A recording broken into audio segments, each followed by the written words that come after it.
sidii aan ballan qaaday waxaan halkan ku qabanayaa hadal aan u jeedinayo maxamed siyaad barre oo markii iigu dambaysay gada joogay. Soomaalidu sida laga warqabo sanadkii tegay waxay isweydiinaysay oo ku mashquulsanayd waxa uu maxamed siyaad gada ka qabto iyo sababta uu u joogo. Waxaan ku dadaali doonaa arrintaa iyada ah inaan ka jawaabo, isla markaasna aan soo bandhigo bal isaga iyo dadka uu la joogo waxa ay kala muteen, hore u kala muteen, waxa ay hadda iyagu ka qabaan joogitaankiisa iyo wixii hore ay isla soo mareen. Arrinta oo idilna waxay naga tahay inaynu runta qarxinno. waa halkii Cabdilaahi Qashiix.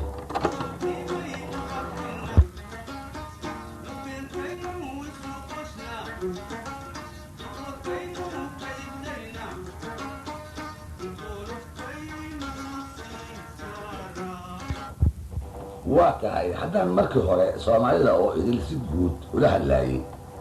hadda waxaan u bayrayaa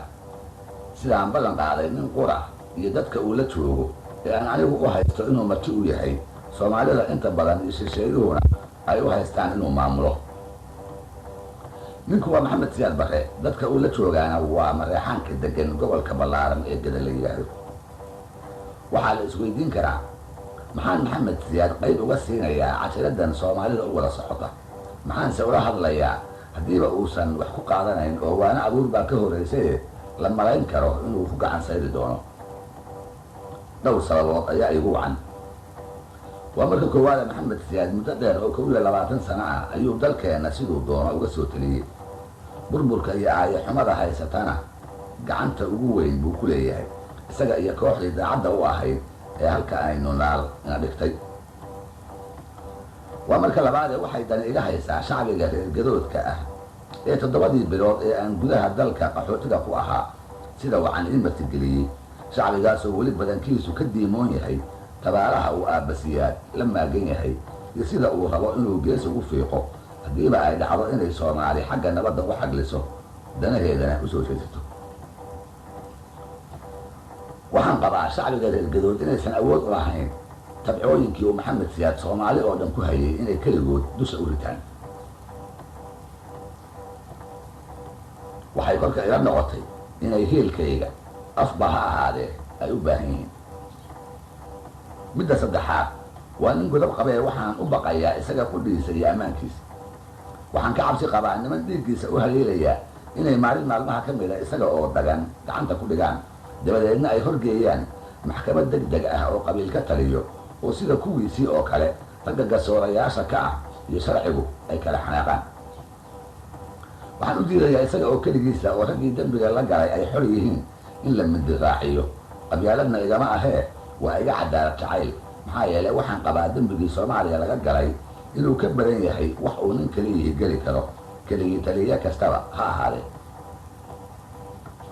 midda kale waxaan ka afeefanayaa erayada aan u soo jeedin doono inaan digasho loo qaadan, maxaa yeelay inkastoo aan ku doodi karin cadaalad darradiisii inaan ka nabad galay, haddana xubnaha shacbigii uu cadaadiska baday waan ugu roonaa oo ugu yaraan cabsidu ha joogta ha ahaatee ammaankayga shakhsiga ahi halis badan ma gelin. sababtan meeshii aad doonto ka soo saar, haddaad rabto qabyaalad u malee kollay si kale yeeli mayside. maxamed siyaad waxaan leeyahay si wanaagsan ii dhegayso, inaad ii hagaagtana ha isku dayin. hadda waa kacaandiid odhan maysid oo waa bog soo xirmaya. maxaad igu odhan doontaa? maxaadse u sheegi doontaa dadka reer gado ee aan aniga iyo iyaguba ognahay inaad martida u tahay, adigana ay kula tahay inaad u taliso, Soomaali badan iyo shisheeyuhuna ay u haystaan inaad maamusho? cashiradani markii ay ku soo gaadho waan malayn karaa waxaad ku odhan doontaa CIA-da ayuu u shaqeeyaa, ama waxaad ku odhan doontaa Cali Mahdi ama Caydiid bay fariintu ka socotaa, ama waxaad ku odhan doontaa waa ammaan raadis oo wuxuu doonayaa inuu xamar tago. waxaan ku rajo weynahay intaba inaan lagaa koobin doonin oo awal in yar baa ku taqiine reer gada badankiis iyo adigu aad hadda isbarateen.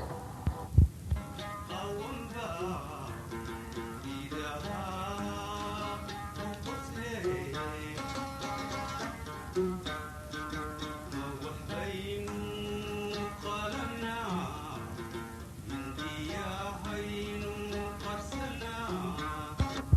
bishii Febraayo 3deedii waa 1991 saacaddu markay ahayd 4 galabnimo waataan kuugu imid Baardheere adigoo ay koox yari kugu ilaalinayso guryaha mashruuca fidinta beeraha ee magaalada ka yar baxsan. markaan isa salaanay waataan noqonay labadeena oo keliya. kolkaad waardiyihii ugu baaqday inay dibadda u baxaan sababta aad u saartayna allaa igu ogo weli waa iga diimoon tahay. faskii dagaalkii Xamar isagoo weli kaa muuqda waataan caafimaadkaaga wax kaa weydiiyey. su-aashaydii igamaad jawaabine waxaad ila aaday Xamar iyo dagaalkii. waxaad tidhi anigoo sharaf leh ka tag waa tii la iga waayey anigoo la eryaayo ayaa la iga soo saaray. waxaan ku idhi kow hadda maxaad damacsan tahay? waxaad i tidhi adiga maxay kula tahay? waxaan ku idhi ninka ragga ahi waa kii calool adayg leh geesinimaduna waa inaad markii lagaa adkaado qirato in lagaa adkaaday. waad aamustay anna waan aamusay oo waxaan ka fakarayay awooddii ku soo martay wixii sacab lagu tumay wixii lagu aabbaystay sidii ay tala kaaga hoostay ee tusaalaha waayeelka iyo waxgaradkaba intaad dhab u quursatay ay cadaaladda ilaahayga ahi shaqadeedii u qabsatay. sidayna u aamusnayn cabbaar kadib waadigii adigu hadalkii xirmay furay. waadigii la soo booday anigoo aan jeclayn oo ka xun ayaan qaxooti noqonayaa. waataan ku idhi wax kuu dhaama garan maayee sidaa iska yeer. waataan raaciyey intaad soo shaqayn kartay waad soo shaqaysaye tegiddaada qaxootiha u qaado inay fenshan tahay. waan xusuustaa oo sidaas baan ereyga ugu isticmaalay af ingiriiskiisa. waatuu hadalkii haddana inaga xirmay. waataan waayey wax kale oo aan ku idhaahdo. waataad adigu haddana furtay oo babiskii yaraa intaad lowyaha saaratay igu tiri mareexaan aniga oo dagaalamaya ayuu iga soo tegey. waxay la soo baxsadeen lacagtii iyo gaadiidkii ay kacaanka ku heleen. waataad raacisay gunnimo doortee waa waxay ka helaan. waa hadal dumar baa la yidhaahdaaye waxbaa qub i yidhi. ereygu mahadidaad baan is idhi. sidee buu mareexaan ugu ceelqabi karaa? soo ma aha kuwa ay Soomaali oo idili daraaddiis ula collowday. yaa sheegi kara guri ama qoys mareexaan ah oo kiisaba allaha ka dhigee aan taliskiisii eedin. hadda cidda uu ku soo cararay ee uu maganta u yahay iyo wiilasha loo soo mari waayey ee uu ku hurdaa soo iyaga maaha. muxuu ka rabay oo kale? ma inay Soomaali oo idin u jirib dhigaan oo uu wiilka ugu dambeeya masruufto ilaa uu inta iskiis u xanuunsado ay tii alla u timaado? su-aalahaas oo dhammi waa kuwii isla markiiba igu soo dhacay. xusuustayda oo keliyana kaaga soo guurin maayee waxaan kaashanayaa waraaqihii aan kulankeenna ku qoray habeenkii markii aan ku noqday Baardheere iyo halkii aan ka deganaa. sow anigu ma ogeyne waxaa dunida lagu weydiinayo codti qaxooti iyo meel ku qaadata. 5 casar kadibba waatay jawaabi timid. talyaaniga Abuudabey iyo masaariduba waatay diideen magagelyo siyaasadeed inay ku siiyaan. waataad garbahaadaya oo aan deganaa timid. 2 casho haddaad joogtay oo lagu sooray laguna loogay waataad odayaashii magaalada shirisay. ka soo tashada inaan idinla joogo oo aad dagaalamaysaan reer hebelna aad xaqdiinni ka soo dhacsanaysaan iyo inaan iska tago oo meel waliba way ii furan tahay aan idinka dhaqaaqo. shirkii waayeelka iyo madaxdii gobolka waa kii uu goor fiid ah la isugu yimid. waa tii ay had soo jeediyeen in lagaa codsado gobolka Gado iyo dadkiisa inaad faraha isaga qaado oo aad Kenya gasho. waa tii ay rag kale kaa diideen oo ku doodeen inaad la meel joogto inta kale ee Xamar ka soo qaxday gobolkana soo gashay. markii ay doodii dheeraatay oo dhinacna la isu raaci waayey waa tii min soo jeediyey inaan arrinta la cuslayn ama lagu kala jabine adiga dib lagugu soo celiyo laguna sheego go-aanka oo noqday tagna ku odhan mayno joogna ku odhan mayno labada kii aadan mooda adigu ku dhaqaaq. waa tii lagu heshiiyey in subaxnimada go-aankaa lagu sheego sidaasna waa tii lagu kala hoyday. waa tuu intaan waagu bariyin go-aankaasi ku soo gaaray. laguguna daray raggii bixidaada doonayay inay ka badnaayeen kana cadcadaayeen inta kale.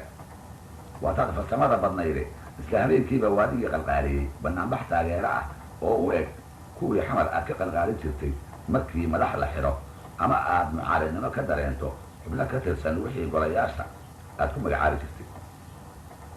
waataad intaad gaariga u fuushay oo akhrisay khudbaddii gaabnaanta badnayd asii si walba ugu ekayd kuwii aad xamar ka akhrin jirtay bartamihii iyo dhammaadkii siddeetanaadkii waataan goobta joogay waxaan ka xusuustaa laba hadal oo soo noqnoqday dhowr jeerna 5 daqiiqo ee khudbaddu socotay aad ku soo celisay wili wuxuu ahaa kursigii madaxtooyo ma rabo inaan ku noqdo oo hadduu nafac iyo hiba lahaa soo maray hadalka labaadna wuxuu ahaa kursigii madaxtooyo aniga ayaa xaq u leh oo sharci ahaan madaxweyne ah waana inaad dib iga doontaan intaas waxaa weheliyey tirinta guulihii Oktoobar maalintaasi maalintii aan bahdeeda kugu arkay waxaa u dhaxeeyey allaa igu ogo 4 casho oo keliya maalintaas iyo 6 bilood oo ka dambaysay oo aan geda wada joognay hadalkaagu labadaa unbuu ahaa inkastoo markii aad dadweynaha la hadlayso aad ku lahayd kursigii la iga qaaday idinkaa lahaaye ila doora oo xaqiinii la dhacay soo ceshada marka nin siyaasi ah ama waxbarasho leh aad kulantaanna waataad ku lahayd kursi waxba ku fali maayee waxaan u halgamayaa waa sharafta mareexaan oo meel looga dhacay inaan soo celiyo hadalladaas iska horimaadka badan markii aad goobo dhowr ah kaga dhawaaqday waa tay kordheen dadkii joogitaankaaga geda ka soo horjeeday waa tii la bulaamay adiguna waataad isku dayray inaad ku cayaarto ama aad danaqdo xididka qabyaaladda ee gobolka oo aad danqay og tahay waataad faafisay ragga iga soo horjeeda ee doonaya inaan geda ka tago waxaa lacag looga soo diraa xamar lacag aan shilin ahayn dollar amerikaan ah waataa tidhi waxay raggaasi doonayaan hawiyaha USC da sheegta inay i gacan geliyaan dadka wixii makasta ahaa waa adigii kaxaysan ogaaye waa adigii doodaas ka dhaadhiciyey waataad ka fakirtay qorshe iyo dood kale oo aad joogitaankaaga geda ku sharciyayso cabdiraxmaan jaamac iyo warsame camoole waataad afka ugu tirtay nairobi iyo gedaba inay ku faafiyaan inta aad gudaha dalka joogto inaan dunidu aqoonsan doonin dowlad xamar laga dhiso waa adigii ku yidhi maxaa taa ugu wacan haddii la idin weydiiyana waxaad ku jawaabtaan waxaa ugu wacan joogitaanka madaxweynihii sharciga ahaa aabbihii ummaddu inta uu dalka ku jirana adduunyadu dowlad kale oo Soomaaliya ka dhisanta ma ogola dad makas ah oo rag iyo dumarba leh aqoon darana hayso waa tii adiga iyo xoonka allaxda u tahay ay taa ka dhaadhiciyeen wax yar kadibba waxaa dadkii loo sheegay inaan taasi run ahayn duniduna ay dal iyo shacbi taqaane aysan dan ka lahayn keligii taliye dadkiisa ka hor dowladaha adduunka bari iyo galbeedba ay joojiyeen inay wax ku darsadaan jabhadaha oo dhanna ku taageereen rididdiisa iyo kursi ka qaadkiisa waxaa dadkii loo sheegay oo raggii joogitaanka ay ka soo horjeeday ay ugu caqli celiyeen aqoonsi la'aanta USC da inaan iyagu sabab u ahayn inay iyagu sabab u yihiin aysan ku xirnayn joogiddaada iyo maqnaanshahaaga doona waxay dunidu aqoonsataa dal xasiloon oo midaysan oo leh talis dhexe oo ay xukuumadaha hoose ee gobolladu ka amar qaataan ammaankiisuna sugan yahay USC dii xamar qabsatay markii ay intaa ku guulaysan waayeen markii ay xakameyn waayeen dhallinyaradii hubaysnayd ee ay kursiga kaagala wareegeen markii ay weeraro waali ah ku qaadeen gobolladii ay tageen dadkii ay guryahooda ka soo celiyeen ee ay hantidoodii la wareegeen markii ay dileen nin iyo haweeney kasta oo aan hawiye ahayn markii ay kursadeen cid kasta ha u dhalatee gabar kasta iyo habar kasta markii ay gubeen burburiyeen ama ay boobeen hantidii biirtay ee qaranka Soomaaliyeed dagaalkii la islahaa waxay ku ridayaan adiga iyo xukunkaagii faasidka ahaa markii ay u rogeen dagaal hawiye oo daarood gumaad ujeedadiisu tahay markii ay xagta mariyeen wax alla wixii raad taariikheed dhismayaal taalooyin dagaalmo hore iyo wax alla wixii dokumenti qarameed oo laga soo bilaabo 1890 ilaa maanta ummadda u keedsanaa intaas iyo in kale oo aanan tirintooda waqti u hayn markii ay ku eedoobeen nimankii xamar qabsaday ee USC da la baxay maxay dunidu aqoonsataa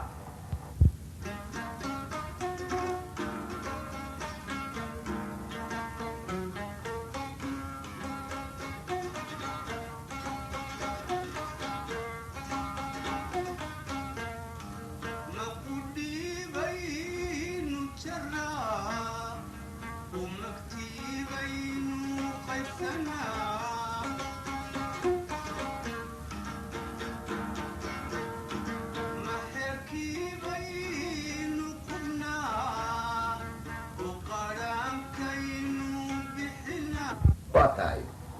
dadka reer gedo in badan oo ka mid ah oo aad horay arrinta aqoonsiga ugu wareerisay ayaa doodaa ku qancay, adiguna inay tahay dood meel mar ah waad ogey. laakiin waxaan ku qancin jaalla cabdiraxmaan iyo jaalla wasana camoole oo ay u muuqdaan imbaraadooriyadihii wasaaradaha maaliyadda, arrimaha dibadda iyo wixii aan iskaashatooyinka ahayn ee aad iskaashatooyinka ku magacaabi jirtay. inaan aqoonsiga dawlad dhisantaa adiga kugu xirnayn waxay reer gedo u sii caddaatay markii adigoo weli geda jooga jabuuti lagu qabtay 2 shir oo aan lagaala tashan, laguna falanqeeyey arrimaha soomaalida. waxay isweydiiyeen haddii aad weli tahay madaxweynaha sharciga ah ee jamhuuriyadda dimuqraadiga soomaaliya, sidee ku dhacday arrimaha dalkaaga shirar lagaga hadlaayo in la qabto adiga oo aan raalli ka ahayn, oo weliba go'aamadii ka soo baxay lagugu guddiyo in lagu soo qabto. waxaa shirkii labaad ee jabuuti ka soo qayb galay dhammaan ururada caalamiga ah, wakiiladii yurub, ameerika iyo carabtana waxay tira ka qabeen waxaa la waayay meel la kala seexiyo magaalada yar ee jabuuti. xusuustayda oo keliya waxa aan sheegayo ka soo guurin maayee waxaan kaashanayaa waraaqihii gedo waxa aan ku magacaabayo oo hadda i horyaal. adigoo dhowr qof mooyee dadweynihii kale kaa jeestay oo wixii aad dabamariyo iyo khiyaamo badnayd aad garan laadahay meel aad wax ka farsamayso, waa tii ay soo baxeen go'aamadii siloonaa ee shirarka jabuuti. waa tii la go'aamiyey in maxamed siyaadi taageerayaashiisa lagu qaado dagaal wada jir ah oo ay u dhan yihiin 6 jabhadood. saaxiibkaagii aad beri isjeclaydeen oo malaha kugu ballan furay cabdirasaaq xaaji xuseen waa tuu go'aankaas jeerka kala soo baxay, waana tii laga aqbalay. sidaad adigu islahayd waa tuu mareexaan kuu soo galay dabinkii aad la doonaysay, adigoo isku hambalyeynaya jabuuti kadib iyaga iyo adigu inaad soomaali dambiilayaal u wada tihiin, inta kalena ay xalay dheeray tahay, iyadoo weliba cabdirasaaq xaaji xuseen iyo cumar macalin ay ugu horreeyaan. mareexaan wixii joogitaanka ay dare ka soo horjeeday iyo wixii aan ka soo horjeediniba waa tii ay isaga mid noqdeen inay go'aankaas ishortaagaan si ay noloshooda iyo tan carruurtooda ay u badbaadiyaan. ha yeeshee waa taad ogeydoo marna la iskuma raacin isdifaacin mooyee in mareexaan qaado weerar duruucdiisu tahay inaad adigu xamar ku noqoto oo aad sanooyin kala foorto sheekh soomaalida uga taliso, dhallinyaro badan oo da'yarina ay sababtaas u leecato.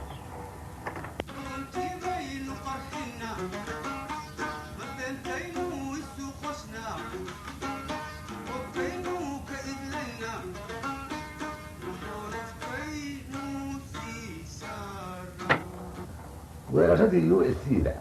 markii laga baqay inay geda soo gaaraan, shirkii koowaad ee jabuutina ay go'aamadiisii soo baxeen, reer geda oo idilna ay dareemeen mahtalakada ay cabdirasaaq iyo cumar macalin iyo saaxiibadood la maagan yihiin. waa tii bulshada gobolku ay go'aansadeen inay sida qabaa'ilka kale u samaystaan jabhad ay dadkooda iyo maatidooda kaga daafacaan hadidaadda qaawan ee gadarrada la isugu bahaystay ama la isugu raacay.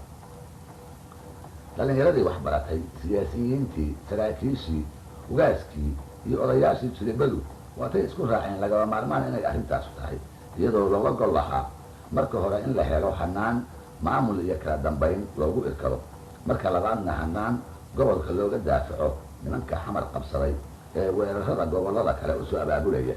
iyo waatan saddexaade inay jabhaddaasi noqoto midda matalaysa mareexaanka gedo iyo mareexaanka galguduud ku dhaqan. kolka la isku raacayo in soomaaliya dib loo dhiso, wadahadal la isugu yimaado, qarannimadii burburtayna si siman soo nooleynteedii loogu howlgalo. buulaxaawo, garbaharey iyo buurdhuubaba waa tii arrintaas la isaga raacay oo aan loo kala bayrin, lana waayay cid ku dhiirata inay ishortaagto. ileen adigu dadka la mid ma ahide, ileen waad ka sarraysaaye, ileen aadan galayr mataan ciideed iyo xirsi ammaan oo la isku daray baa tahay, ilaan sacabkii horaad hibanaysaayo ku dilay, ilaan 21 sano oo ay soomaali ku wada sujuuday baad soo martay, ilaan cid kale oo madax noqotaa geeridaada ah waa adigii asaaska jabhadda keligaa maya yidhi. waa tii la yaaboo lagu weydiiyey war maxaad ku diidan tahay, adigoo ay madaxaaga ka dhawaaqayaan soodaf, SNM iyo USC. waa taa tidhi jabhade waa burcad, waa kacaandiid, waa in lagu dagaalamaa magacii dawladdii aan madaxda ka ahaa. waa tii loo qaatay ayna ahaydba kursigii halla igu soo celiyey dad badan oo aan makas moodayey hortiina kuwa arkaayey oday iyaga ka dhashay oo magan u ah waa tii ay maalintaas kaa jeesteen kuna soo biireen intii horay ku tiqin waa tii af buuxa lagugu sheegay istifaacid mooyee dawlad aan soo ceshanayno oo aan soomaalida kale uga sokaynaa ma jirto in lagaa abaaldhacay intaad u qaadatay waa taad afkaaga furatay hebel iyo hebel miiran oo gobolka gedo madaxdooda ka mid ah amaba laga jecel yahay waa taad qarsoodi iyo bareerba u erays waa taad bilowday jilibada mareexaan inaad tiraahdo reer hebel anigay ila jiraan oo xagga abtirkaanu isxignaa reer hebelna waxay xiriir la leeyihiin USC SDM soodaf iyo weliba SNM oo inay ismaqlaan mooyee ay gadaba kala fog yihiin abaalka aad mareexaan u gashay ee aad ka dhowrayso inuu gudaa yaabaye muxuu yahay galguduud iyada haba soo qaadine rubco qarnigii ay soomaalidu xerada kugu jirtay maxaa wanaag ama nolol ah oo xaggaaga ka soo gaaray waddo laami ah 1 kilomitarna allaha ka dhige ma ku aragtay markaad u soo qaxday waata webigu dhex maro meel walbana washaaqooyinku ay buuxaane beer ma ku aragtay weligaasa ma ku dheeris imise jeer baad timid intaad madaxweynaha ahayd abaalka aad u gashay ma askartii aad ka qoran jirtay oo aad soomaalida ugu goodidi jirtayba mageedida macno darrada ah ee ay 22 sano dadka kale ka xigeenba gobollada soomaaliya mid aana tegin waa yaryahay gobolka ugu liitaana waa gedo markii laga eego dhinac walba oo horumar ah oo uu bani aadamku tiigsado waxaaba ila kaa dhaamay jaal cabdiraxmaan jaamac bare oo bishii maarso kala hore geda aan ku arkay isagoo markaa yurub iyo ameerika ka yimid garab aad u kulul baanu iska raacnay buuraxaawo iyadoo isagu uu adiga iyo buur dhuubo kuugu socdo aniguna reerkaygii iyo garbaarey aanu carroosanahay wadiiqooyinka baxaadka badan iyo haagaanaha baabuurta lagu kakabiyo ee carra casa iyo garbaarey u dhexeeya waddooyinkana loogu yeedho markaan marayno cabdiraxmaanna uu u adkaysan la'yahay jagjagta baas ee uusan u baran ayaa waxaa ka dareemay ina dhallinyaro ah oo aan baraastii bilalaqada ahayde inan yar oo nala saaraa inankii baa yidhi waagii haddaad wax ka qaban lahayd cabdiraxmaanow maanta tani kuguma dhacdeen cabdiraxmaan wuxuu la soo booday allow yaa mar xukunkii ku noqda waleelaamiyo badani geda waa isku dhaaf cabdiraxmaan baa ila kaa dhaama saa isagaa ballan qaadaya hadduu mar ku noqdo boqortooyadii maaliyadda iyo arrimaha dibadda inuu gedo u faragodi doone adiguse waxaad qabtaa inaan waxba ka dhimanayn oo ay soomaaliya ugu fiican tahay isla beryahaasna waa taada reergedaha bilowday inaad ku tidhaahdo wadala-aanta ayaa idin roonay maxaa yeelay haddaad laamiye ahaan lahaydeen kol horuu cadowgu idiin soo gudbi lahaa oo dumarka idinka kufsan lahaa waa tahay su-aashu kolka waxay tahay laga sugayaa inaan ka jawaabo maxaad geda u joogtaa adigu waad og tahay anna inaan ogahay waad og tahay aan dadka kalena ogeysiiyo marka hore waxaa kaa go-aan ah inta aad nooshahay inaan soomaaliya nabadi ka dhicin marka labaad waxaa kaa go-aan kala ah inaad mareexaan ka arsato adigoo u haysta inay xamar buwar baraqa ah ugu soo cidleeyeen waxaad rabtaa soomaali oo dhammi haddii ay heshiiso inaan mareexaan yeelin oo uu keligiis nabaddiid noqdo dhulka uu dagaana uu ku abaado goob dagaal oo aan rasaastu marna ka qaboobin marka saddexaad waxaad rabtaa ugaasyadoodii jiray iyo madaxdoodii kale ee ay hiddaha u lahaayeen inaad macna tirto oo aad duubka saaran ka xayoobiso marka afaraad waxaad rabtaa siyaasiyiinta iyo madaxda kale ee ay doorteen iyo jabhadda ay dhisteen inaad saqiir suujiso iyadoo ay qayb ka tahay niyaddaada arsiga ah waxaad og tahay dunidii oo dhidili inay diiday kaalmo wax kastaba ha ahaatee daawo iyo cunno iyo wax kastaba inay geda u soo dirto iyadoo meel kasta la geeyo kismaayo iyo bari iyo xamarba sababtana waxaa laga dhigay dhul aad ku sugan tahay inaan waxba la geyn karin waxaan waxba ka jirin ase dunida lagu shaaciyey looguna sheekeeyey inaad kaalmooyinka dunida aad ciidan ku samaysan karto haddii ay agtaada timaado oo aad markaa cadqalaadin karayso baalidoonka nabadda dalka loogu jiro waa tahay sababahaas aan soo sheegay joogitaanka agagado bal aan qaar ka soo qaado waxa daliishooda ay tahay waxaa ka mid a ololaha joogtada ah ee adiga cabdiraxmaan jaamac bare iyo warsamo camoole aad ku haysaan SNF gaar ahaan cumar xaaji oo guddoomiye ku meel gaara ka ah waxaan ku jiray rag cabdiraxmaan nairobi ku weydiiyey wax cumar loogu jaanjaamay wuxuu ku jawaabay 6 sano ayaa la xiro uu ceel qabaayo in ceel qabaana madax ma noqon karo weligiin xujo ka liidata ma aragteen mase maqasheen aan 6 sano xaqdarro kugu xiro dabadeedna ha ceel qabine raalli ka noqo haddii xataa aan cumar xaaji haysan sababo kale oo SNF madax ugu noqdo waxaa ku filan adigoo dadka kale shacabka kuu tumaayo inuu diiday inuu lamid noqdo waxaa ku filan inuu kugu gacan sayray markaad ka damcday inuu ahaado wasiir maqaar saar ah oo ku magacaaban gaashaandhigga isla markaasna gurigaaga ciidamadii Soomaaliyeed looga taliyo ololaha adiga cabdiraxmaan iyo warsame camoole wuxuu qayb ka yahay ka hortegidda nin kale oo mareexaan ah oo magac yeesha daliisha kale sheeko ku saabsan aan ku xusuusiyo waa afgooye iyo cajiradii baas cajiradii ay daraaddeed dhalinyarada badani u dhimatay malaha adigu garatay dadka kale aan u faahfaahiyo qiyaastu waa bishii abriil ee kala hore ciidamada SNF-tu waatay bay dhaba joogeen go-aankuna waatuu ahaa inaan la dhaafina buurxa kaba lagu ekaado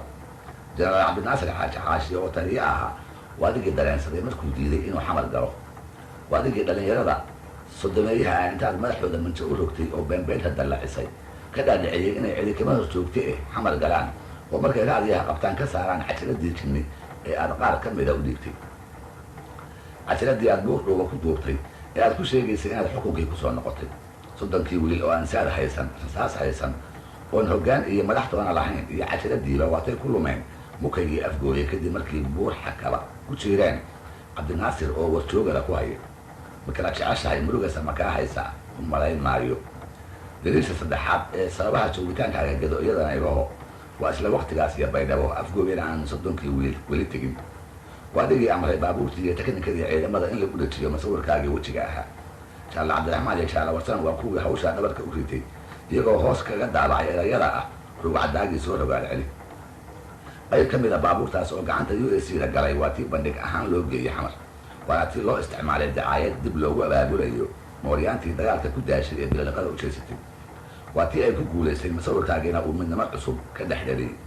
isla baryahaas iyo baydhabo waa kuwii cabdiraxmaan iyo warsame ay silsadeen dadka halkaa degan waana kuwii dallacaadda iyo magacaabidda qaybiyey isu duwayaal maamulayaal laabeed madaxda iskaashatooyinka dhagaxa iyo dhuxusha safiiro qunsullo iyo xoogayaal guud ama koowaad waa kuwa raggii muddo 20 sano ka badan aad mareexaan hor dhigtay waana caqligaas caqligii Soomaaliya lagu xukumayay ee Soomaali weyn iyo mareexaan isnacsiiyey waxaad jeclaan lahayd inaad xukunka Soomaaliya dib ugu noqoto waxaana jira arrimo ciidaas ka badan oo aan qaarkood soo sheegay inta kalena aan iska dhaafayno oo haliilka aad arrintaa u qabta muujinaya intaad gada joogtay hadafka isaga ah waddo kasta waad u martay ha yeeshee waxba kaagama suuroobin maxaa yeelay ciidamadii adoo xamar jooga kugu soo baneeyey ma garan karaan waxa aad u faa'iideynayso haddii aad mar kale kursiga ku noqoto waddo kasta waad u martay reergaduhu inuu ku aqoonsado madaxweynenimo aan Soomaalida kale ku aqoonsanayn waxaana ugu daraa dilkii qarsoodiga ahaa ee aad garbaharey ku soo rogtay waxaan u jeedaa sheekhii reer cali xuseen ee magaaladaas oo dansan noo daaray sheekhii aan cilmigiisa yaabnay ee tafsiirka iyo tajwiidka qur-aanka magaalada nafta cusub ku soo geliyey sheekhii inta joogitaankaaga gada ka shakiyey ka hadlay oo ku biiray dadkii jeclaa inaad gobolka dhinac kale u weegaarato sheekhii isagoo salaadii cishaha soo tukaday oo gurigiisa u socda aad burcadda u soo dirtay ee ay luuqa mugdiga ah khasnada aakaaga ah oogadiisii daahirka ah ku dilayeen isla markiiba magaalada ka buuraysay ee aad buurdhooga u guurtay markaad ogaatay inuu dhintay waa sheekhii cabdiraxmaan janaac bare roome lagu weydiiyey sidii uu u geeriyooday ee uu ku jawaabay isagoo meyd ah ayaa laga helay waddooyinka garbahaarka middood aan soo gabagabeeyey waxaan kugula talinayaa taariikhdu nin ay diiday baa tahay ogolow inay ku diiday ogolow inaan cid ku heelani jirin waa maxamed sheekh cusmaan iyo cabdi warsame isaaq ragga duulaanka kugu soo ah oo madaxaaga doonaya wixii ay tira lahaayeen ma haysaa wasiir keliya oo fikirkaagii xambaarsan amaba gado kugu soo booqday waxaan kugula talinayaa mareexaan gado iyo dunidaba inaad u caddayso siyaasad dambe oo Soomaaliyeed inaadan faraha la gelin hadalka aan madaxo ka daabnayn ee ah waa waxbaan xil wareejinayaa intaad iska dhaafto ayaan kugula talinayaa haddii kale adoo 80 kor u dhaafay ayaad ku dhammaan doontaa gacan aan kuu naxayn iyadoo aan lagu barooran halkaa ayaan ku soo gabagabeeyey hadalkii aan maxamed siyaad barre ugu talagalay oo aan kaga jawaabayey dadka uu la joogaa waxa ay ka qabaan iyo isagu qorshaha uu meesha u joogo